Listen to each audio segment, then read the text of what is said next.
가장 최근에 제가 하는 부분은 이제 커넥션 연결 보안, 특히 삼성전자가 올해부터 얘기하는 게 초연결 보안이라고 하는데, 오늘은 주로 그런 부분에 대해서 얘기를 좀 드리겠습니다. 올해 초에 CES에서 삼성전자하고 현대자동차는 이런 발표를 합니다. 홈투카, 카투홈이라는 얘기를 합니다. 즉 간단히 얘기해서 집에서 시리아 뭐 해줘 또는 알렉사 뭐 해줘가 밖에 있는 내 차가 왜 주인의 말을 들어야 될까요? 반대로 카투홈, 홈투카면 우리가 차에서 무슨 명령을 했는데 어떻게 집에 있는 TV가 움직이고 에어컨이 동작하고 해야 될까요? 거기서 시큐리티 문제는 많은 부분들이 좀 잊어버린 것 같습니다. 그래서 오늘 전반적으로 얘기 드릴 부분은 두 번째는 이런 겁니다. 우리가 이제 차가 자율주행차 4까지 왔고 이제 5가 가면 차 타고 할 일이 없어요. 그럼 차 타고 할 일이 없을 때 줌 미팅이나 팀 미팅을 할 때 과연 그 참석자는 진짜 참석자가 많을까? 저도 20만 명이 넘는 회사, 뭐 대규모 조직에서 일해봤지만 사실은 어디 소속이다 하고 들어오면 인정해줘야 되지. 그럼 뭐 너 진짜냐 이럴 순 없잖아요. 그래서 그 지금 얘기하는 드라이빙의 시큐어 VIB 미팅을 좀 생각해 봐야 될 것 같고, 또 하나는 그 이번 이파 2024 독일에서 삼성이 재밌는 말을 했습니다. 우리가 알기에는 애플은 터치 아이디, 페이스 아이디 하는데 삼성이 이번에 보이스 아이디를 얘기했어요. 그러면 보이스 페이스도 나오지 않을까? 즉 우리가 뭔가를 하다가 다시 스마트폰 꺼내서 삼성페이, 애플페이, 카카오페이를 할까라는 점입니다. 그래서 보이스페이의 문제점을 좀 짚어보고요. 마지막으로는 우리가 이제 드론이 길거리로 나오고 배달 로봇이 길거리로 나왔을 때 앞으로 우리가 해야 될 건 뭔가라는 그런 포인트입니다. 그래서 제가 어디에 강의 가거나 얘기할 때 제일 먼저 얘기를 드는 게 알리바바 40인의 도적입니다. 열려라 참깨를 했을 때 왜 도둑들만 그 보석이 잔뜩 있는 동굴을 열어야지 알리바바 가서 얘기를 해도 문이 열렸을까라는 점입니다. 즉 여러분이 사시는 집에 이제 스마트홈으로 빅스비, 알렉사, 쉬리 했을 때 옆집 아저씨가 와도 말을 들을까? 근데 지난번까지는 한국의 진이나 뭐 빅스비가 주인을 몰라보다가 이번에 CES에서 삼성전자 이렇게 발표합니다. 이제 개인을 알아본다. 사실은 애플 같은 경우는 2022년에 이렇게 얘기합니다. 애플 CEO가 두 손을 꼭 잡고 첫 번째 발표에서 우리는 개인화를 이루었습니다. 즉 아빠 말과 엄마 말을 구별합니다. 근데 빅스비가 이번에 발표를 했죠. 근데 자 그러면 이제 AI가 처음 나왔을 때 제가 이렇게 했습니다. AI는 질문을 잘하는 게 아니라 앞으로 음성 AI가 될 거고 개인 AI가 될 거다. 그러면 음성이 나왔죠. 좀 전에 말씀드린 스마트폰의 시리아, 알렉사도 음성이죠. 차에서 얘기할 때도 음성이죠. TV에다 대고 뭐 해줘, 뭐 해줘 하는 것도 음성이고, 그리고 여러분들이 이번 CES 2파하고 CES에서 삼성전자의 볼리라는 로봇에 역시 볼리 뭐 해줘요. 그러면 5가지의 다른 음성이 일치성을 가지려면 어떻게 해야 될까요? 즉 5개의 음성의 주인이 동일한 사용자여야지 내가 스마트폰에 하든 AI 스피커에 하든 홈투카, 카투홈 또는 볼리 이렇게 얘기할 때 그러면 제가 이렇게 얘기합니다. 2022년에 아마존의 아스트로라는 로봇은 언팩 집에서 물건을 사고 딱 하면 제일 먼저 하는 게 음성하고 얼굴을 등록합니다.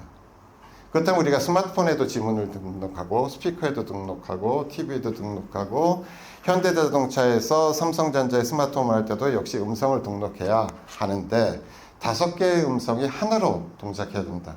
그래서 제가 짚어봤더니 생체 표준이 적용된 음성이 등록돼야 되고 IoT 기기가 메타 표준이라고 하는 삼성전자, LG전자가 주도하는 IoT 표준에서 IoT 기기가 나한테 등록해야 되고 우리가 현재까지는 스마트 키라고 했을 때는 아무나 들고도 스마트 키 했는데 작년부터 나오는 새로운 키는 내가 아이폰의 주인임과 내가 BMW를 샀다는 키값이 일치해야지만 열리는 디지털 키입니다.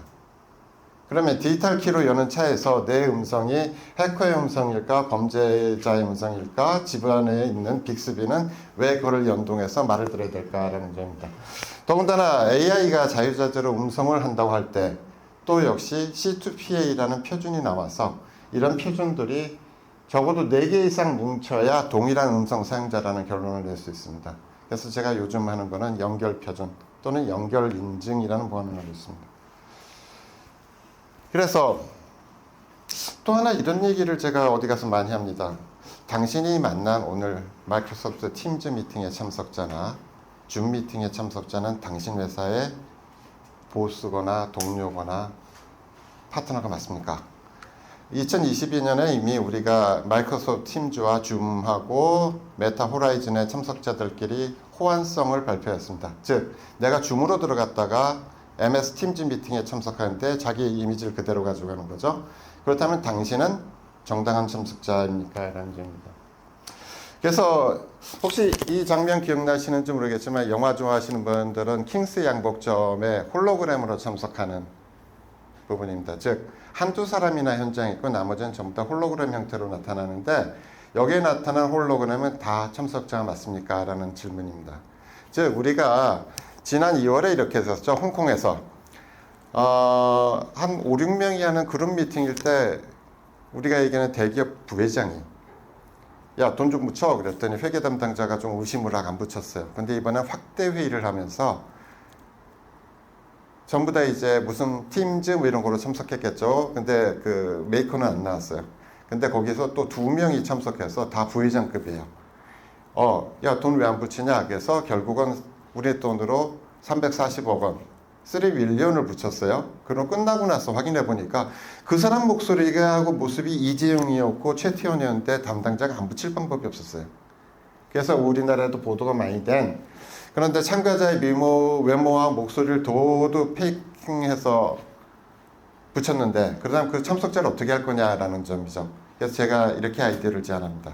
하나가 있는데 그 사람이 흰색으로 머리에 천사링이 나타나면 이 사람은 뉴욕에 근무한다는 거 뉴욕 맞네 라는 GPS하고 회사에 바이오 인증으로 들어왔네, 지문이나 뭐로 들어왔네. 또 이 사람이 실질적으로 그 사람이 쓰는 PC가 회사에 소속된 IP와 맥 어드레스 맞네. 그러면 흰색으로 나타나고 이게 2개, 3개, 4개로 올라가면 시큐리티 레벨이 있어야겠죠. 우리가 그룹 부회장 정도의 시큐리티 레벨이랑 말단 사원의 레벨이 똑같을 수는 없고 우리 뒤에 앉아 계신 오늘 배석자의 레벨이 똑같지가 않잖아요. 그러면 링이 1개일 때, 2개일 때, 3개일 때, 4개일 때 틀리는데 만약 그런 것이 GPS가 틀리고 회사에 소속된 IP가 아니고 뭐 여러 가지가 하면 노란색 또는 하는 행동 봐서는 해커 같으면 신고해야겠죠. 그래서 새로운 시큐어 미팅이라 하는데 이러한 부분들이 현재까지는 우리가 사무실에 앉거나 뭐 인터넷 카페 내에서 했는데 이제 점차 드라이빙 오피스 즉 자율주행차나 자율주행하는 어떤 공간 사람이 더 이상 운전에 다른 거에 포커싱하지 않을 때 그래서 현대자동차하고 삼성전자 쪽에서 카투홈, 홈투카를 할 때 꼭 넣어야 되는 제가 필수 기능으로 지금 제안은 하고 있습니다만 이렇게 되겠죠. 즉 이 사람이 이미지로 들어오든 얼굴로 들어오든 아바타로 들어오든 홀로그램으로 들어오든 그 사람의 시큐리티 레벨을 제공할 방법이 있어야 된다. 이 사람이 어떤 행동을 하면 컴퓨터 포렌식 로그가 작성돼서 역시 같이 제공돼야 된다라는 점입니다. 그러면 좀 막을 수 있지 않겠습니까? 두 번째는 이겁니다. 지금 로봇이 밖으로 나오고 있고 드론이 밖으로 나오고 있는데 이미 2016년에 제일 좌측 상단에 있는 아마존은 이런 아이디어를 합니다. 우리가 저 어젯밤에도 재난 영화 보고 잤는데 그 우주 침공 이러면 도시 전체만한 우주선이 있고 거기서 비행선들이 나오잖아요. 아마존이 이걸 특허를 냈어요. 그러니까 물류기지를 하고 트래픽 잼 걸리고 하는 거 배달차가 하니까 아예 공중에다가 비행선을 뚫어놓고 거기가 물류창고예요. 그래서 우리가 왜 어디에서 이렇게 온다 뭐 이런 거 추적하는데 드론에서 내려온 드론은 아마존 드론 맞나요?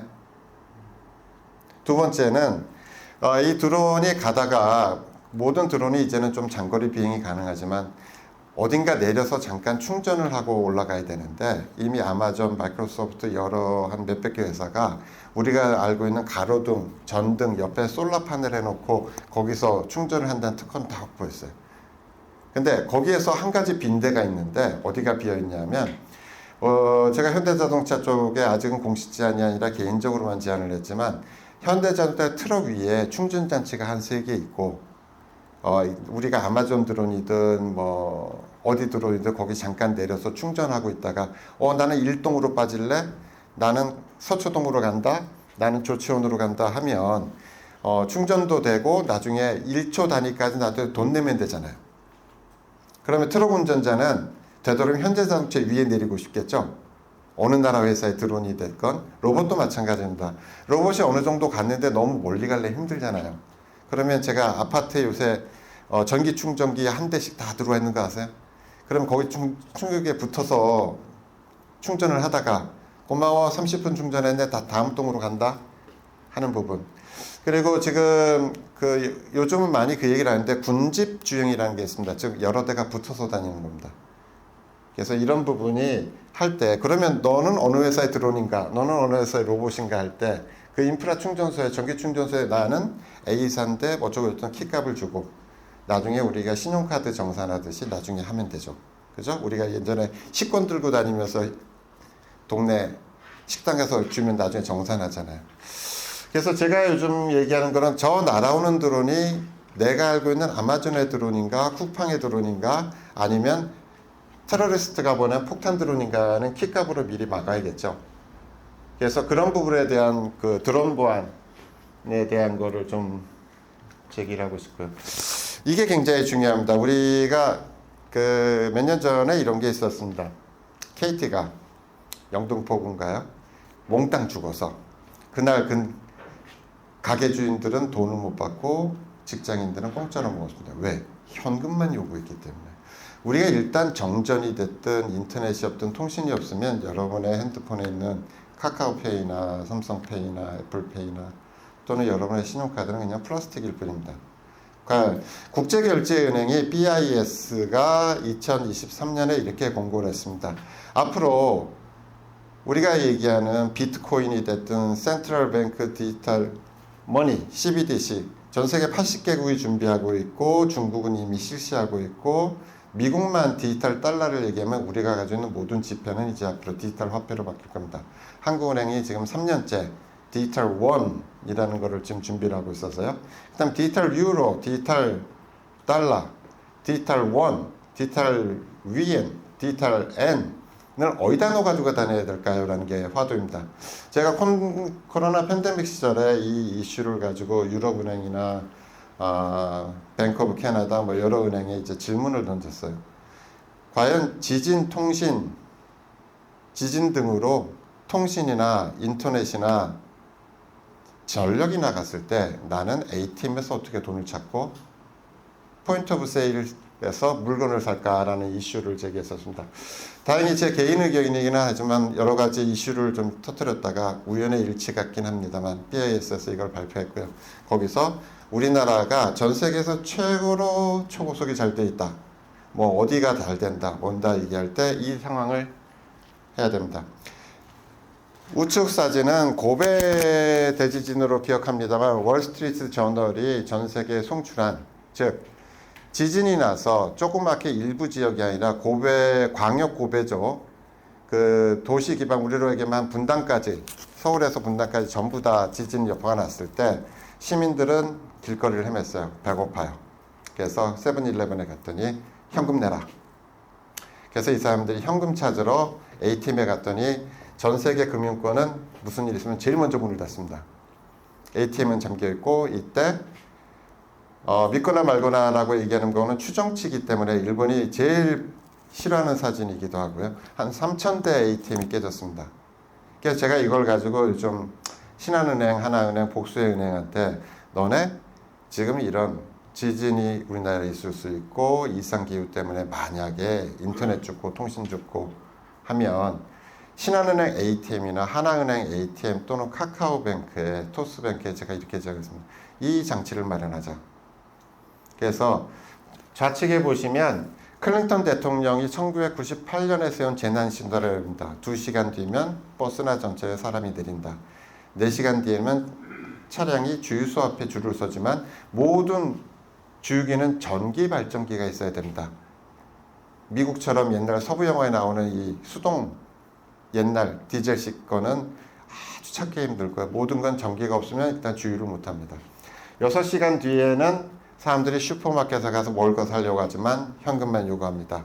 8시간이 되고 밤이 되면 폭도로 변한다. 이게 클린턴 대통령이 세웠던 그 피마 미국 연방재난청이라 세운 재난 시나리오인데 지금 이상기후 때문에 언제 이런 일이 없을 수 없다. 근데 이렇게 하면 안 될까요? 우리가 여기 계신 모든 분들이 스마트폰이 계실 텐데 안드로이드 폰이든 애플 폰이든 지문을 5개까지 등록할 수 있어요. 그럼 하나는 정상적일 때 쓰고 또 하나는 나는 지금 통신이 끊겼어. 그런 손가락을 지문해 놓으면 둘째 손가락을 대면 되겠죠. 그럼 거기에서 이거는 인터넷이 끊겼다는 신호인데 했더니 ATM이 진짜 끊겼네? 오케이, 오늘 3만 원어치 또는 3만 원만 현금을 지급하는 거죠. 그러나 1인당 요새 최저 현금 서비스 한도가 70만 원입니다. 그러면 한 달 뒤에 온라인 복구 때 할 수가 있어요. 옛날에 ATM이나 포스는 메모리가 적어서 그런 걸 못했는데 요즘 ATM이나 포스는 뭐 장평 여기까지 할 정도로 그 시설이 충분합니다. 그래서 제가 생각하는 게 또 하나는 지문을 5개까지가 된다면 지금 만약에 전 세계 은행 한 80개국 은행이 하는 CBDC 센트럴 뱅크 디지털 머니가 되면 사람이 이럴 수도 있죠. 기왕에 뭐 지진 태풍 홍수인데 저 빨리 손가락 대. 아니야 그러니까 그 기계에다 대라고. 그러면 나는 이걸로 누르면 경찰에 신고되는 거죠. 근데 실제 2016년에 애플이 패닉 모드라고 라는 특허를 냈었고 그래서 경찰 신고용 지문을 선보인 적이 있었습니다. 그래서 제가 뒷부분에 다시 말씀을 드리겠지만 제가 메타버스 이노베이션 센터장을 하면서 2가지를 항상 가서 발표를 하곤 했습니다. 하나는 아바타와 아바타끼리 만나면 과연 그 안에서 내가 뭘 할 수 있을 것인가. 두 번째는 그 안에 메타버스 은행을 만든다고 한참 국민은행, 신한은행 했었는데 그 은행 가면 그 아바타는 국민은행의 아바타가 맞는가? 해커가 만들어 놓은 위장 샵은 아닐까? 그러면 거기서도 내가 돈이 필요하거나 이체를 하고 있는데 한참 메타버스 하다가 헤드마운트 디스플레이 벗고 나서 다시 이체를 할까? 그럼 거기서 만난 ATM에는 어떻게 이체 기능을 할까? 포스는 또 어떻게 거기서 디지털 머니를 뽑을까라는 점이거든요. 저 손가락 한 번만 대보시죠. 아바타가 키값을 주고받으면 가능합니다. 우리가 지금 현재 스마트폰에서 또는 공인인증서 사진인증할 때 그때 개인키 공개키라는 걸 교환하게 돼 있거든요. 전 세계의 모든 시스템 우리가 스마트폰에서 애플페이, 삼성페이 하는 것도 다 여기 화면에 보시는 개인키, 공개키를 교환하는 겁니다. 즉 사람이라는 아바타와 우리가 이렇게 미켈란젤로의 천지창조 저 아바타가 서로 이렇게 하면 어떨까요? 그러면 내 손에서 나간 무슨 키값이 메타버스에 있는 ATM에 되면 이 사람 맞구나. 그죠? 인터넷 뱅킹이나 우리가 애플페이, 삼성페이 하는 시스템을 메타버스로 옮겨 놓은 겁니다. 그래서 제가 이거를 작년에 미국 라스베가스 메타버스 컨퍼런스에 가서 키노트 하면서 이걸 발표했면서 이렇게 했습니다. 자, 친구끼리 해보세요. 그러고 이렇게 해서 10 밀리언 했더니 끝날 때까지 저거 맨날 만든 사람들이 이제 10 밀리언 하고 있습니다. 왜냐하면 유산에도 관계가 되어 있습니다. 이 그림에 대해서 대부분이 처음 보시는 그림이겠지만 좌측 아래에 사람이 뭐냐면 사우디 종교장관입니다. 우리가 메타버스 얘기할 때 한국만 지금 이렇게 뜨겁게 달아올랐다 금시에 식는 이런 속성 때문에 메타버스를 얘기하는 건데 중동 지역의 메타버스의 사랑은 엄청납니다. 근데 그 중에서 제일 중요한 게 메타버스 메카 순례를 성지 순례 오지 말고 사우디 정부의 공식 입장입니다. 너네 그냥 니네 집에서 헤드마운트 디스플레이 쓰고 그냥 메타버스 메카로 와라. 그래야지 뭐 깔려 죽고 뭐 열사병으로 죽고 이런 거 하지 말고 그 다음에 요 좌측의 행동이 뭐냐면 이슬람 율법에 따라서 블랙스톤을 만지는 거 저거 만지러 저기까지 오는 거거든요. 그럼 집에서 저 블랙박스를 만지고 나는 우리가 기독교에서는 11조죠. 네, 이슬람 문화에서는 짜카트라고 합니다. 2.5%입니다. 근데 저거를 사우디 종교장관이 얘기하고 인도네시아가 전 세계 회교국 1위인데 인구로도 1위고 있는데 거기서도 세금을 이걸로 걷겠다. 근데 이런 거를 제공할 회사가 없는 거예요. 그래서 제가 이 부분을 오늘 너무 토론 시간이 짧아서 필요하신 분은 나중에 말씀드리겠습니다. 두 번째는 우리나라 감리교나 뭐 여러 가지 수장들이 대신 목사님들이 야 코로나 때 봤더니 헌금을 받는 게 참 문제가 된다. 그러면 저렇게 그 헤드마운트 디스플레이 쓰고 교회나 카톨릭이나 모스크에 가서 자기가 집에서 예배를 보면서 자기 성심성의껏 10분의 1을 하든 2.5%를 하면 그래서 제가 무슬림들한테 많이 물어봤어요. 그때 너네 이런 거 있으면 할래? 그랬더니 하는 말이 우리도 모스크 가서 상대방 발걸이 있는 앞에서 같이 매일 절하고 그 돈 현금으로 내는 거 정말 싫다. 이거 되면 우리 모스크에 먼저 갖다 달라. 그래서 제가 오늘 주로 말씀을 드릴 부분은 현재까지 우리가 했던 개인적 맨 아래 좌측이 패닉 모드고요. 실제 저런 거를 애플이 구현한다고 아나운스 했는데 지금은 못했는데 삼성전자가 2021년에 이런 걸 했습니다. 마스터카드랑 해서 전 세계 지문 신용카드를 발표하였다. 3년이 지났습니다. 들리는 얘기하면 다음 달 전 세계적인 출시를 할 것 같습니다. 그러면 아까 말씀드린 대로 그걸 가지고 손가락 5개로 신용카드도 되고 차키도 되고 좀 전에 말씀드린 그런 거를 했으면 좋겠다라는 얘기입니다. 마지막으로 제가 화이도라는 생체 표준은 우리가 있는 애플페이, 삼성페이 하는 표준이고요. 메타 표준은 삼성, LG 주도의 전 세계 빅스비 TV 켜줘 표준이고요. CCC는 우리가 얘기하는 디지털 키 표준이고 C2PA 표준이 아까 발표해 주신 AI의 실제 그게 딥페이크 됐다 안 됐다를 발표하는 표준입니다. 근데 거기서 제일 중요한 거를 발견했는데 4가지 국제 표준이 모두 우리가 가장 잘 사용하는 사설 인증서 X.509 표준을 공통 프레임워크로 사용하고 있습니다. 그래서 이 부분을 잘 활용하시면 미래에 사이버 보안을 하실 때 좀 도움이 되실까 합니다. 마지막으로 개인적으로는 이 4가지 표준에 대해서 개인적으로 특허를 가지고 있습니다. 그래서 요즘 열심히 외국에 특허를 팔까 합니다. 감사합니다. 저는 이 주제를 받기로는 사이버 보안 산업이라고 주제를 받아서 거기에 대해서 저는 조금 토론을 하고자 합니다. 그렇지만 뭐 주제를 하신 분이 사이버 시큐리티, 싱귤러리티에 대해서 말씀을 하셨기 때문에 조금 코멘트를 하면은 먼저 거기서 양자 컴퓨팅에 대해서 블록체인에 대해서 말씀을 하시는데 우리가 양자 컴퓨팅에 대해서 시큐리티 하는 사람들이 뭐 그렇게 저는 심각한 문제지만은 준비 다 되고 있다는 말씀 드리는 게 블록체인에서는 주로 전문용어로 해시라고 그러는데 일방량 함수입니다. 이거는 우리가 양자 암호가 등장하면은 양자 컴퓨터가 등장하면은 어려운 게 공개키 암호가 어려운 거예요. 그 대칭 암호는 늘리면 됩니다. 키 사이즈를 이렇게 늘려버리면 되기 때문에. 그리고 블록체인에 들어간 해시 코드, 해시 함수도 그걸 늘리면 되기 때문에. 그 어떤 점이 양자 컴퓨터에서 좋은 점은 패러럴 프로세싱이라고 하는 어떤 그 특이성 때문에 공격하기 좋은 그 분야. 예를 들어서 소인수 분해라든지 이산대수 이런 것들을 잘한다는 얘기지 다 잘한다는 게 아니라는 뜻 하나가 있고요. 그래서 하나가 있고 또 하나는 또 포스트 퀀텀 크립토그래피라고 해가지고 양자 컴퓨팅을 대비한 그게 벌써 표준이 3가지는 발표가 되어 있습니다. 미국 니스트에. 그래서 하고 그 다음에 하나는 양자 컴퓨터가 지금 뭐 우리나라야 아주 못하고 있지만은 뭐 나오고 있지만은 양자 컴퓨터가 등장하더라도 양자 슈퍼컴퓨터가 등장해야 이 RSA 뭐 이렇게 하는 거예요. 그리고 여러분 아시다시피 양자 컴퓨터라는 게 초저온에 돌아가야 되고 상온에 하는 거는 굉장히 어렵지 않습니까? 이런 기술을 하고 그 다음에 가장 양자 컴퓨터 어려운 게 에러 레이트입니다. 에러가 굉장히 많이 나요. 근데 암호를 해독할 때 에러 한 비트만 나도 그는 해독이 안 되는 거거든요. 그러니까 이런 여러 가지 있기 때문에 많은 전문가들이 노력해야 되고 또 암호 전문가도 노력하고 있다는 코멘트 드리고 그 코멘트처럼 말씀드린 게 저도 그런 걸 해보죠. 인간이 만든 과학과 기술, 뭐 원자뿐만 아니라 시작해서 지금까지 많이 해왔지 않습니까? 그런 것들은 모든 인간이 인공적인 거, AI도 인공적인 거죠. 뭐 전에 AI 3세대라고 그러는데 우리가 60년대 AI를 했을 때 뭐 여러분 아시다시피 60년대 AI 전공으로 박사받은 분이 계십니다. 그때는 이런 기술이 안 발달하니까 우리가 AI가 안 된 거. 지금은 컴퓨팅 파워라든지 인터넷으로 파워가 이렇게 되니까 이게 3세대 AI가 이렇게 되는 거라. 하여튼 결론적으로 저는 인간이 만든 인공적인 과학과 기술은 순기능과 역기능이 있다. 우리 인류가 항상 순기능은 강화시켰고 역기능은 줄여가면서 발전해 왔다.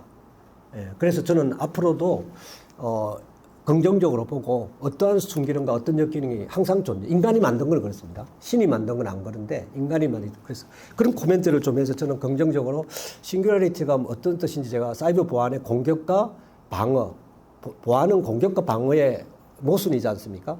방패하고 창하고 싸움이기 때문에 이게 지금까지 해온 거기 때문에 거기에 대해서 공격이 우위에 서고 방어가 밑에서 이게 우리가 기울어진 운동장이죠. 워낙 공격이 강하고 AI도 얼리 어답터들이 AI를 많이 쓰고 방어하는 사람은 아마 늦게 쓸 겁니다.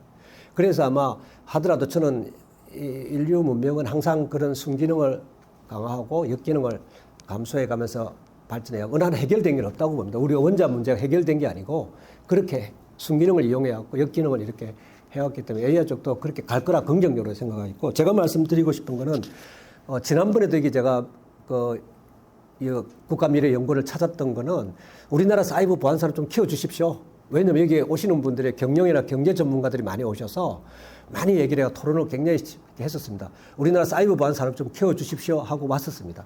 뭐 박근혜 정부나 문재인 정부나 심지어 문재인 정부에 와서는 그것까지 없애버렸습니다. 과학기술부에 있는 그 정보보국을 없애버렸어요. 정보보호 관련된 거. 지금 우리나라 부처에 정보보호에 관련된 게 없습니다. 겨우 있는 게 저희들이 국회에 찾아가가지고 입장문 내고 막 데모를 해가지고 겨우 유지한 게 과학기술부의 디지털 네트워크 보안, 네트워크 정보보호 정책관, 그것도 국장급으로 되는 겁니다. 그때 이게 여러분 아시는 많은 분들이 서울대 뭐 교수님들이 가계부 장관으로 오셔가지고 뭐 DNI니 뭐 AI니 막 이런 거 주장하느라고 시큐리티 없애버렸습니다. 우리나라 그 산업을 프로모션하는 거버넌스가 없어졌어요. 그래서 제가 어떤 사람이 가서 국회 찾아가서 막 데모하고 해가지고 겨우 만들어낸 게 지금 가계부에 과가 한 두세 개 있습니다. 이게 우리나라 사이버 보안 산업, 정보보호 산업을 하는 컨트롤 산업의 프로모션 컨트롤 이 정도밖에 없습니다. 결론적으로 말해서 우리나라 사이버 보안 산업 많이 키워달라. 그래서 제가 하나 말씀드리는 게 그 자료에 보면은 외국 지금 한 우리 일본 정보 백스에 보면 한 세계 정보보호 산업 시장 110조 정도를 보고 있습니다. 저는 이거보다 훨씬 더 많을 거라고 보는데 그 밑에 하면 세 번째 그림이 우리나라 2021년도의 정보보호 산업 현황입니다. 우리나라 기업들이 몇 개 정도 있느냐고 그러면은 정보보안이 한 660개 정도 됩니다. 그 물리보안을 제가 CCTV라든지 이런 것들이 포함을 하지 않고 정보보호만 한다면 한 700개 되는 건데 많은 젊은이들이 이 스타트업 하면은 보안 쪽으로 하려고 그럽니다. 이게 돈이 되는 줄 알아요. 근데 굉장히 영세한 기업들이 많아요. 두 번째는 거기 나오는 자료가 매출액이 보시면은 여기 우리나라 1년 2022년을 보면 매출액이 4.5조. 저는 이렇게 안 봅니다. 반으로 2.5조 정도 봅니다. 우리나라 정보보호 산업의 1년 총 매출 670개 정도 되는 기업이 2조밖에 안 됩니다. 미국에 있는 한 기업이 1년 매출이 되는 그 반도 안 됩니다. 뭐 지금 많이는 하는데 좀 이따 설명드리겠지만은 한 기업이 몇백조, 몇십조 하는 데가 있는데 우리나라는 진짜 600개 기업이 다 합쳐봐야 2.5조도 안 됩니다. 지금 우리나라 사이버 정보보호 산업의 현황입니다. 그 다음에 밑에 있는 게 그 수출하는 겁니다. 수출에 여기 140억, 150억 하는데 겨우 하는 게 일본에 조금 합니다. 수출 경쟁 이게 뭐 시큐리티 실더스도 있지만은 다 우리 국내 용들입니다. 예. 수출하는 사람들 거의 없어요. 수출이 안 된다는 거죠. 뭐 많은 이유가 있겠죠. 그래서 제가 발전 전략으로 내놓은 중에 첫 번째가 사이버 보안 산업 육성에 대한 정부 의지가 없습니다. 전문가들도 의지도 없습니다. 여기 계신 분들께서 우리나라 정보보호 산업을 키워주십사 하는 이유를 또 한 번 10년째 또 찾아와가지고 그래서 제가 박찬정 교수님 평소 존경하고 계셨는데 그동안 어떻게 지내고 계시나 궁금했는데 저를 불러서 그때 같이 토론을 했습니다. 여기 계신 분들이 뭐 국회나 정부나 이런 데 많은 좋은 말씀 해주시고 오피니언 리더들이시니까 왜 우리나라가 사이버 보안 산업을 키워야 되느냐. 첫째는 우리가 안보적으로 저는 북한이라든지 제가 4대 강국을 꼽습니다. 사이버 보안 4대 강국이 저는 러시아, 중국, 이란, 북한 이 4대 강국을 꼽는데 유일하게 얘네들이 핵이 있습니다. 핵을 가진 나라들이에요. 핵을 가진 나라들이 사이버 해킹 공격이 굉장히 강한 나라들입니다. 그럼 왜 핵을 가진 나라들이 사이버 보안이 강할까? 그걸 여러분 한번 잘 생각해 보시고 그걸 우리가 지금 옆에 두고 있습니다. 그러니까 우리가 앞으로는 물리적인 전쟁으로도 많이 당할 수 있지만은 저는 이 사이버 공격, 사이버 심리전 이런 걸 굉장히 아까 드론도 말씀을 심각하게 우리가 안보적인 차원에서 사이버 보안 산업을 키우지 않으면은 우리 안보가 쉽지 않다. 뭐 제가 뭐 대통령실에 많이 건의를 드려 사이버 보안 산업을 많이 해야 돼. 사이버 보안 산업을 키우려면 인재가 옵니다. 제가 아주대학교 사이버 보안학과 있지만 학생들이 잘 안 옵니다. 그나마 오는 학생들 대기업 가려고 그러고 정보보호 기업에 안 갑니다. 이 사이버 보안은 인재 산업이기 때문에 우리나라에 굉장히 좋습니다. 방위 산업이고요. 그리고 이게 먹거리입니다. 미래 먹거리가 왜 먹거리냐 제가 여러분 아까 우리 이준호 부사장님께서 크라우드 스트라이크 말씀하셨지만은 크라우드 스트라이크 튼튼합니다. 그 EDR을 전문하는 기업인데 그렇게 막 하기도 안 됩니다. EDR 그 기업이 더 강해집니다. 새로 하는 클라이언트들은 크라우드 스트라이크 이미지가 안 좋을지 몰라도 기존에 있는 기업들은 워낙 락인이 걸려가지고 못 갑니다. 그 정도로 스트라이크 기업이 있는데 이런 정도의 보안 산업이거든요. 키워야 됩니다. 그래서 여러분 가장 제가 꼭 하고 싶은 건 위저라고 하는 게 있습니다. 위저. 요번에 구글이 32조에 인수하려고 했었습니다. 그게 회사가 4년밖에 안 됐습니다. 2020년 1월 달에 이스라엘에 우리가 말하는 탈피어드 정예부대라고 8,200부대 그 출신들이 4명이 창업을 했습니다. 그 4명이 하고 지금 얼마나 기업을 키워놨느냐. 구글이 얘를 32조적으로 인수하려고 하는데 얘네들 거절합니다. 그럼 구글이 유튜브 얼마나 했느냐. 유튜브 16조밖에 안 했어요. 그리고 모토로라 150조밖에 안 됐습니다. 150억 불요. 제가 16억 불, 유튜브가 16억 불이고 그 모토로라가 150억 불밖에 안 됩니다. 모토로라를 인수한 금액의 2배를 이 위즈라는 회사에 사겠다고 했는데 위즈에서 거절합니다. 그러니까 보안기업이라는 게 어떤 가치를 가지는지 한 기업이 32조를 가치니까 우리나라 1년에 600개가 해봐야 안 되거든요. 그래서 여러분들 우리나라 이 인재들을 사이버 보안기업을 키워가지고 물론 요 위즈라는 회사가 본사는 미국 뉴욕에 있습니다. 테라비브에 자기 회사가 있고 그런 회사지만은 32조라는 가치를 받는 이런 기업들이 참 많습니다. 그 전에 맨디언트라고 구글이 또 합니다. 구글이 해가지고 하는데 그거는 우리로 말하면 50억 달러를 해갖고 인수를 했습니다. 그 맨디언트는 인터넷에 아주 유명한 기업인데 제가 말씀드리는 거는 우리나라의 앞으로 미래 먹거리로 사이버 보안 산업이 굉장히 좋다. 두 번째는 이거는 우리 인재 산업이 좋다. 우리 좋은 인재들을 키워놓고 게임이나 스마트폰에 익숙해서 지금 애들은 다 태어나면 스마트폰 보고 태어난 세대이기 때문에 굉장히 익숙해 있습니다. 이런 애들을 산업의 밑거리를 할 수 있는 사이버 보안 산업이 굉장히 경쟁력이 있다. 그래서 정부나 여러분 전문가 같은 분들이 우리 사이버 보안 산업을 키워주면은 굉장히 부가가치가 있는 기업에 대해서 할 수 있다. 그래서 저 말씀은 그거로 마치고 여러분들이 좀 많이 도와주셔가지고 이런 대기업들, 삼성 이런 데서 자기들 개발하기 좋지만 우리나라 사이버 보안계 스타트 기업들을 기술력 가치만 봐가지고 컨펌 해주면은 우리나라 같이 대기업, 중소기업 이런 게 아니라 대기업은 나가서 조그만 스타트 기업 보고 영업이라든지 뭐 이런 것까지 하라고 하기 너무 하니까 기술만 좋게 키우라. 그럼 우리가 대기업이 인수하겠다 하는 이런 M&A 구조로 만들어 주셔가지고 보안기업을 키워주시면 고맙겠다 하는 말씀으로 제 토론을 마치도록 하겠습니다. 감사합니다. 고맙습니다.